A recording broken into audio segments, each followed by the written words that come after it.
Bonjour et bienvenue dans la chaîne Mathématiques Sciences. Aujourd'hui, je vais présenter et expliquer une nouvelle vidéo, qui est une vidéo tout simplement en mathématiques pour les premiers SP. Et dans cette avant-dernière vidéo, on va dire d'exercice pour s'entraîner sur chapitre, et bah tout simplement, je vous propose un point méthode qui est extrêmement important pour la classe de première, également pour la classe de terminale et même pour le bac. C'est tout simplement l'étude de position relative de courbe. Alors ça, c'est quelque chose, on va s'en servir beaucoup de fois cette année. C'est une question qu'on va beaucoup vous demander. Donc, c'est-à-dire qu'il y a une méthode pour bien résoudre cette question. Normalement, ceux qui m'ont suivi en seconde connaissent la méthode, connaissent le principe du moins. Mais, encore une fois, je vais la rappeler, pour que comme ça, tout le monde puisse avoir la méthode. Et pour que tout le monde ne soit pas perdu, justement, quand on va vous demander ça. Alors déjà, c'est dire quoi? Étudier la position relative entre deux courbes. Parce que bien évidemment, pour des courbes, ça va marcher un peu comme des droites. Alors je vais vous représenter rapidement les choses. Donc pour des courbes, on peut avoir deux cas. Donc, rapidement, je vous trace deux repères. Voilà. Abscisse, éventuellement ordonnée. Hop. Et là pareil, abscisse, éventuellement ordonnée ici. Bon, voilà, c'est juste pour vous montrer. Donc, pour des courbes, donc là, mettons, j'ai la courbe représentative d'une fonction f. Qui est comme ça, voilà, c'est f. Et j'ai une autre courbe, donc la courbe représentative d'une fonction g qui est comme ça. Voilà, donc c'est g. Alors bon, pour des courbes, ça va fonctionner exactement comme pour des droites. Pour des droites, il y a deux solutions. Soit vos droites, elles vont se croiser, ok, se coupent en un point, et du coup, vous avez une droite au-dessus de l'autre, et après, du coup, ça change, à partir du moment où les deux droites se coupent, vous en aurez celle qui était en dessous passe au-dessus et celle qui était au-dessus passe en dessous. Ou soit, deuxième cas, on peut avoir tout simplement deux courbes qui ne vont jamais se couper. Par exemple, ici, je vous représente la courbe représentative d'une fonction f. Là, c'est totalement inventé. Et là, c'est d'une fonction tout simplement g. Voilà. Donc, c'est g. Là, ici, ces deux courbes-là n'ont pas de point commun. Ici, vous avez deux courbes ayant un point commun. Et là, deux courbes qui n'ont pas de point commun. Et le but d'étudier la position relative de ces courbes, c'est justement de dire pour quelle partie on a une courbe qui est au-dessus de l'autre, et pour quelle autre partie on a une autre courbe qui est en dessous d'une autre. Ok. Par exemple, ici, je reprends l'exemple avec CF et CG, du coup. Et le but, ça va être de dire sur quel intervalle la courbe représentative de la fonction f est située en dessous de celle de la fonction g, et sur quel intervalle, donc notre courbe de la fonction f, est situé au-dessus de la fonction g. Ok. Donc ça va être le principe de notre exercice. Et du coup, déterminer ou pas s'il y a un point d'intersection ou pas entre nos deux courbes. Donc c'est parti mon cliquet. Alors déjà, toujours, bien lire l'énoncé. Donc ici on a deux fonctions, f et g, définies par les expressions algébriques. Très important à avoir en tête. Donc f de x égale 2x carré moins 5x moins 25. Et g de x égale 3x moins 3. Donc là déjà, première des choses qu'on peut voir tout de suite, c'est qu'on n'a pas grosso modo les mêmes courbes. Ok. Là, grosso modo, on est sur une fonction affine de la forme f de x égale, g de x égale ax moins b, ou plus b. Ok. Et là, on est sur une fonction polynôme du second degré. Donc grosso modo, pour vous représenter les choses, alors là, pour l'instant, je ne sais pas, hein, mais pour vous représenter les choses, grosso modo, on va avoir deux allures complètement différentes. Voir une courbe, ça va être une droite qui, normalement, devrait monter plus que a est positif. Et une courbe, donc celle de la fonction f, qui, normalement, va avoir cette allure-là. Alors, on ne sait pas justement s'il y aura un point d'intersection, deux points d'intersection ou pas de point d'intersection. Ça, justement, ça va être le but. Ok. Donc ça, voilà, ça, celle de la fonction f, et ça, c'est celle de la fonction g. Le but, c'est de voir, quelle est la position relative entre les deux. Alors, du coup, pour avoir la position relative entre deux courbes, déjà, il faut toujours bien avoir en tête la méthode. La méthode est très simple, en fait. Et ça va être toujours la même. C'est-à-dire que là, on vous a donné deux fonctions avec leurs expressions algébriques. Donc là, je vais tout simplement me servir des deux expressions algébriques. Je vais calculer tout simplement la différence f de x moins g de x. Et après avoir calculé cette différence, f de x moins g de x, je vais étudier tout simplement le signe de la différence avec un tableau de signes. Et de là, j'en déduis quelle courbe est située au-dessus de quelle. De quelle fonction Donc, est-ce que c'est la courbe représentative de la fonction f qui est située au-dessus de la courbe représentative de la g ou inversement, ok? Voilà, je pourrais en déduire cela. Alors, du coup, je prends mes expressions. Hein. Donc, f de x, on a dit c'est 2x carré moins 5x moins 25 moins, donc, on a dit qu'on faisait f de x moins g de x. Donc, ça, tout ça, c'est f de x moins g de x. Donc, moins, tout simplement, entre parenthèses, toute expression algébrique de la seconde. Donc, moins l'expression algébrique de la seconde fonction de la fonction g. Donc, moins 3x moins 3. Ça fait f de x moins g de x qui est égal à la chose suivante. Donc là, je recopie l'expression algébrique de ma fonction f, 2x carré moins 5x moins 25. Et après là, le moins, comme il est précédé, comme on a une parenthèse mais précédé d'un signe moins, je vais tout simplement retirer ma parenthèse, mais en changeant le signe de tous les noms de la parenthèse. Ainsi, avant j'avais 3x, maintenant j'ai moins 3x. J'avais donc moins 3, désormais j'ai plus 3. Ainsi, ça fait que f de x moins g de x, c'est égal à la chose suivante. Donc là, déterminant x au carré, j'en ai qu'un. Donc, je laisse 2x au carré. Les nombres maintenant en termes en x. Donc, j'ai moins 5x moins 3x. Ça fait donc moins 8x. Et après, les nombres tout seuls. Donc ici, j'ai moins 25 plus 3. Ça fait tout simplement moins 22. Ok? Voilà. Donc là, ma différence est la suivante. C'est 2x carré moins 8x moins 22. Donc là, maintenant, le but, ça va être d'étudier justement le signe de cette différence. Donc, comment je fais pour étudier le signe de la différence?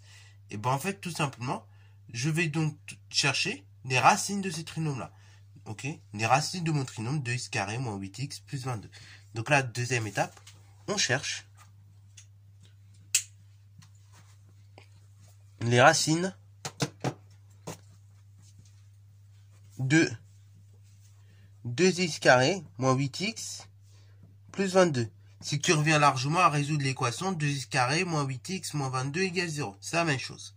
Alors du coup, c'est parti mon kiki. Comme je cherche mes racines, dans un premier temps, il faut que je détermine combien je peux en avoir. Donc, je passe par delta. Donc delta, je rappelle, c'est b carré moins 4ac. Delta, donc b, il vaut moins 8. Donc ça va être moins 8 que je lève au carré, moins 4 multiplié par la valeur de a. Donc multiplié par 2, multiplié par la valeur donc de c. Alors attention, c'est pas la valeur de c, donc c'est moins 22. Voilà. Donc, quand j'effectue mon calcul, j'obtiens d'une part moins 8 au carré, 64, moins par moins plus, et après donc 22 fois 4, ça fait tout simplement 88 déjà, et après 88 multiplié par 2, donc là ça vous fait déjà mine de rien 176, ok? Donc on arrive à 64 plus 176, donc là quand on effectue le calcul, donc ça fait tout simplement 180 et 60, c'est comme si on faisait 180 et 60, ce qui fait 240, qui est strictement positif. Donc ainsi, on peut dire que le trinôme, donc là, je précise le trinôme, bien évidemment, comme je parle du trinôme, 2x carré moins 8x moins 22, admet de racines réelles. Ok?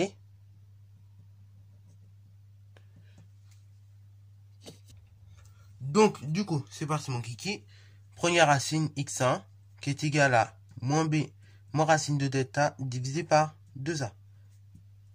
Donc, moins b c'est l'opposé de b. Donc b valant 8, son opposé, enfin b donc valant moins 8, son opposé vaut 8. Moins racine carrée de delta, donc moins racine carrée de 240. Divisé par 2 fois la valeur de a, donc 2 fois 2. Alors, donc 240, il se trouve que racine carrée de 240, ça donne pas un nombre parfait. Donc là, pour vous aider, on va tout simplement faire le calcul ensemble. Et donc c'est un calcul qu'on peut faire en fait plus ou moins de tête. Vous allez comprendre tout de suite pourquoi. Parce que racine carrée de 240, regardez comment je peux le décomposer. Donc ça fait toujours moins 8, moins, donc cette fois-ci, une racine carrée de... Alors 240, si je décompose en produit facteur premier, je trouve que ça fait tout simplement, d'une part, 2 fois 2 fois 2 fois 2, donc 4 fois, multiplié par 3, multiplié par 5, ok? Donc là, pareil, ça, tu peux le faire sur ton brouillon. Mais 2 exponent 4, c'est la même chose en fait que 4 exponent 2, tu remarqueras que ça fait 16. Donc en fait, je peux écrire racine carrée de 240 comme 4 exposant 2. Ok. Multiplier donc tout simplement par la chose suivante. Multiplier par 3. Multiplier par 5. Voilà. Et le tout divisé par 2 fois 2, bien évidemment. Alors bon, là, on va pas refaire le cours, mais racine carrée de A fois B, c'est racine carrée de A multiplié par racine carrée de B. Donc ainsi, ça fait moins 8, moins, tout simplement, moins 4, ok, voilà, voilà. Racine carrée de 3 fois 5, 15. Donc ça fait moins 8 moins 4 racine de 15 divisé par 2 fois 2. Alors bon, on peut réduire encore un petit peu. X1 est égal. Donc moins 8, enfin 8A que vous voyez là, on peut décomposer ça en 2 fois 4. Moins 4 racine de 15. Sur 2 fois 2, 4. Ce qui me fait la chose suivante. En factorisant par 4, j'obtiens 4. Facteur tout simplement de 2. Moins racine carrée de 15. Divisé par 4. Ok, bravo. Là ici, je vais juste factoriser par 4. Vous voyez. Et je vais regrouper dans ma parenthèse tout ce qui me restait. Donc le 2 et le moins racine carrée de 15. Maintenant, je peux simplifier par 4. Et ainsi, j'obtiens 2 moins racine de 15. Ou 15 ou moins racine carrée de 15 plus 2. C'est la même chose, ok. Alors du coup, x2, c'est la même chose, hein, sauf que là, ce sera moins b plus, cette fois-ci, racine carrée de delta, divisé par 2a. C'est-à-dire donc moins 8, plus racine carrée de 240, divisé par 2 fois 2a, donc 2 fois 2. Ça fait donc moins 8, cette fois-ci, plus on avait dit, donc ici on avait dit 4 racine de 15, divisé par 4. Ce qui fait donc, tout simplement, alors on n'a pas dit moins 8, d'ailleurs c'est plus 8 parce que B il vaut moins 8, donc l'opposé de B c'est tout simplement 8. Ok. Alors 8 on peut le décomposer comment? 4 fois 2. Cette fois-ci plus, attention, 4 racine de 15 divisé par 4. Ici je reconnais au numérateur un facteur commun qui est 4, donc je peux factoriser par 4. Et ainsi j'obtiens la chose suivante. J'obtiens donc 4 facteurs de 2 plus, donc ce qui reste, racine carrée de 15, divisé par 4. Je simplifie en haut et en bas par 4, et j'obtiens directement 2, attention ici, cette fois-ci, plus racine carrée de 15. Ok. Donc là, j'ai les racines de mon trinôme, et donc, j'ai tout simplement, je connais également mon trinôme, comment il s'écrit, ok, avec un A, qui vaut d'ailleurs 2, qui est donc strictement positif. Alors donc maintenant, et bah tout simplement, une fois que j'ai les racines, et bah je vais faire mon tableau de signes. Ok. Donc le tableau de signes, il va pas avoir grand chose. On va donc y mettre d'une part le signe de la différence. Donc là, je ne réécris pas le trinôme pour le coup dans le tableau de signes. Je vais juste écrire f de x moins j de x. Ok. Et en haut, j'écris x. Donc là, moins l'infini, plus l'infini. Et donc à l'intérieur, bah, je mets mes racines dans l'ordre. Donc ici, c'était 2 moins racine carrée de 15. Et après, donc, on avait 2 plus racine de 15. Ce trinôme, on a dit, enfin, cette différence f de x moins g de x s'annule si tout simplement x vaut 2 moins racine carrée de 15, ou si x vaut 2 plus racine carrée de 15. Ici, cette différence est écrite sous la forme d'un trinôme, où a, d'un trinôme du second degré, où a tout simplement est égal à 2, qui est strictement positif. Ainsi, donc là, le signe de ce trinôme, c'est le signe de A, sauf entre les deux racines, où ce sera le contraire du signe de A. Donc, entre moins l'infini et 2 moins racine carrée de 15, c'est le signe de A. Entre 2 racines carrées de 15 jusqu'à plus infini, c'est encore le signe de A, donc plus plus. Et entre les deux racines, moins 2 moins racine carrée de 15 et 2 plus racine carrée de 15, c'est le contraire du signe de A, donc moins. Ok? Donc là, maintenant, conclusion. Qu'est-ce qu'on constate? Sur moins l'infini, moins 2 racine carrée de 15, et sur 2 racines carrée de 15 plus infini, la différence f de x moins g de x est strictement supérieure à 0. Okay. Donc déjà, on peut noter. Donc, sur les deux intervalles que je viens de citer, donc sur ces deux intervalles-là que je viens de citer, f de x moins j de x strictement supérieur à 0. Alors, j'ai bien dit strictement supérieur à 0, c'est pour ça que j'ouvre mes intervalles à chaque fois. Parce que du coup, je vais pas prendre les réels. Enfin, dans mes intervalles, je prends pas les réels ou tout simplement, et ben ça s'annule. Je prends tous les réels qui sont avant, sauf les réels où ça s'annule. Donc, c'est pour ça que je mets strictement supérieur. Et du coup, que j'ouvre mes intervalles. F de x, donc moins g de x, supérieur strictement à 0. Ce qui équivaut donc avec une petite manipulation à f de x strictement supérieur à g de x. Ok, d'une part. C'est-à-dire donc si f de x est supérieur strictement à g de x, c'est-à-dire cf est au-dessus de cg. Ça apprend des choses. Et voilà. Du coup, sur intervalle 2 moins racine carrée de 15 et 2 plus racine carrée de 15, bah vous avez compris, on va adopter pratiquement le même raisonnement. Ok. Là, donc, on voit que la différence est négative, ce qui équivaut à f de x moins g de x strictement inférieur à 0, ce qui équivaut à f de x inférieur strictement à g de x, et de ce qui équivaut à cf qui est en dessous de cg. Ok. Et pour les réels où tout simplement ça s'annule, donc 2 moins racine carrée de 15 et 2 plus racine carrée de 15, et bien ce cas-là, f de x moins g de x égale 0, ce qui équivaut donc à f de x égale g de x, ce qui équivaut à cf, cf et cg qui se coupent. On peut noter. Et voilà, donc voilà la rédaction que vous devez adopter désormais lorsqu'on vous demandera d'étudier la position relative entre deux courbes. Ok? Donc, vous avez vu un petit peu le raisonnement, comment on le fait. Donc, j'espère vraiment que si tu as eu du mal, c'est pas trop grave. Hein, si tu as eu du mal.